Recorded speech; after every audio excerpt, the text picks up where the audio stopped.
Hi, this is Grammy from Grammy and Grandpa Read, and today I have a book for you called Little Peep by Jack Kent.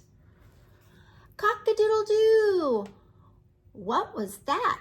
Cock-a-doodle-doo! There it was again. It was the grandest sound Little Peep had ever heard, but then he hadn't heard very many. He had only been just been hatched. Cock-a-doodle-doo! The cock was perched atop the pump, crowing to the dawn. The sun came up and the animals yawned and stretched and began bustling about the barnyard looking for breakfast. The cock strutted back and forth, acting very important. "Get out of my way, horse." The horse got out of the cock's way. "Stand aside, cow." The cow stood aside. "You're in my path, goat." The goat moved out of the cock's path. "Give that to me, pig." The pig gave the cock an ear of corn he had been nibbling on. "I only want the kernels," said the cock, pecking at the corn. "You may have the cob when I am through." The pig looked grateful. A small bit of corn fell to one side, and Little Peep ate it. "Who is this person?" demanded the cock angrily. "Remove him at once." The animals rushed over and shooed Little Peep to the other side of the barnyard. "You must be new here," said the pig. "I am," Little Peep admitted. "I just hatched." "That's why you didn't know better," said the goat. "You could have gotten us in a lot of trouble," said the cow. "You must never, never, never annoy the cock," said the horse. "Never, never, never," they all said together. "Oh. Why?" asked Little Peep. "Because he might get huffy and refuse to crow," said the pig. "When the cock crows, the sun comes up," said the goat. "And if he didn't, it wouldn't," said the horse. "And then it would be night all day," said the cow. "And there wouldn't be any tomorrow. So never, never, never annoy the cock," they said. Never, never, never. All day long, the cock went strutting about, telling everybody what to do and how to do it. Little Peep watched and thought, what fun it must be to be that sassy and get away with it. He wanted to be like the cock. And why not? He thought to himself. What's so great about a cock-a-doodle-doo? I'll bet I could do it myself. He decided to try. That night, when all the animals were asleep, Little Peep went to the pump. It was awfully high, but there was a bucket next to it. Little Peep hopped up onto the handle of the bucket and then onto the rim.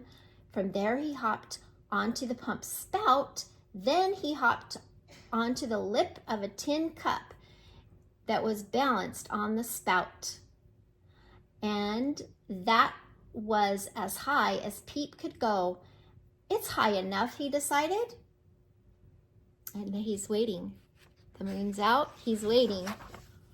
Little Peep threw back his head and crowed, "Peep-a-deedle-peep!" It seemed to lack something somehow. Little Peep tried again. This time, "Peep-a-deedle-peep!" Little Peep couldn't understand it. It sounded all right in his head, but it comes out all wrong, he said. He took a deep breath and tried again. "Peep-a-deedle-peep!" His voice was changing. It surprised Little Peep and made him jump. He lost his balance and fell head first into the tin cup.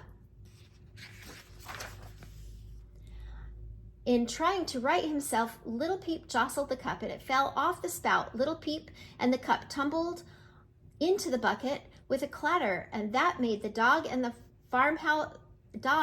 farmhouse bark. "Wake up, Henry," said the farmer's wife. "There's something wrong in the barnyard." The farmer got up and switched on the floodlight. It lit up the barnyard bright as day. The animals yawned and stretched and began bustling around the barnyard looking for breakfast. The cock was confused. "How can it be morning if I haven't crowed?" he said to himself. He pecked an ear of corn and wondered about it. The farmer came into the barnyard and he was in his pajamas. He carried a gun, but he couldn't find anything wrong except that all of the animals were awake. "What are you doing up in the middle of the night?" the farmer asked the animals. "Go back to sleep." And he went back to the farmhouse. "The middle of the night?" said the cow in surprise.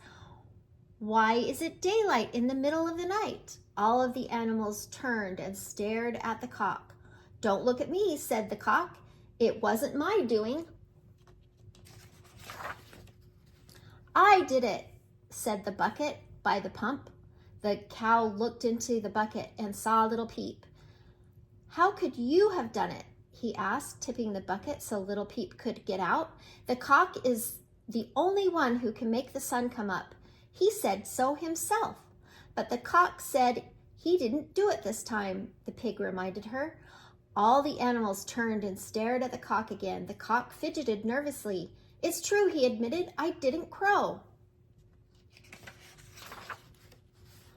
"I did it," said little Peep. "My crowing made the sun come up." He strutted over to where the cock was. "Get out of my way, cock," said little Peep. "You're in my path." "Now see here," the cock began. But just then the farmer switched off the floodlight and the barnyard was dark again. All the animals went back to sleep, all except for Cock and Little Peep. They stayed awake and argued. "If I had crowed," said the cock, "the daylight would have lasted longer than that." "Well, it was my very first try," Little Peep said. "I'll do better with practice. And besides," said the cock, "I wouldn't have been so stupid to make the sun come up in the middle of the night." "I can't tell time yet," Little Peep said. "I can't learn everything all at once." They argued and they fussed and they fussed and they argued. They were still arguing when dawn came. The animals yawned and stretched and began bustling around the barnyard looking for breakfast. "Well, which one of you made the sun come up this time?" asked the cow. The cock stared at the sun in surprise. "I haven't even noticed it was up," he said. "Neither had I," said. "You mean neither one of you crowed, but the sun came up anyway?" said the horse. "I think I understand," said the goat. "The sun doesn't come up because the cock crows. The cock crows because the sun comes up." "Pooh," said the cow. "Anybody can do that." "Moo-ka-doodle-moo," he crowed and giggled. "Oink-a-diddle-oink," crowed the pig, and the horse and the goat laughed so hard that they had to hold each other up. They strutted over to the cock and Little Peep. "Get out of the way," they said. "You're standing in our path." That's a cute book. I hope you like this book. Please subscribe to our channel and like the video.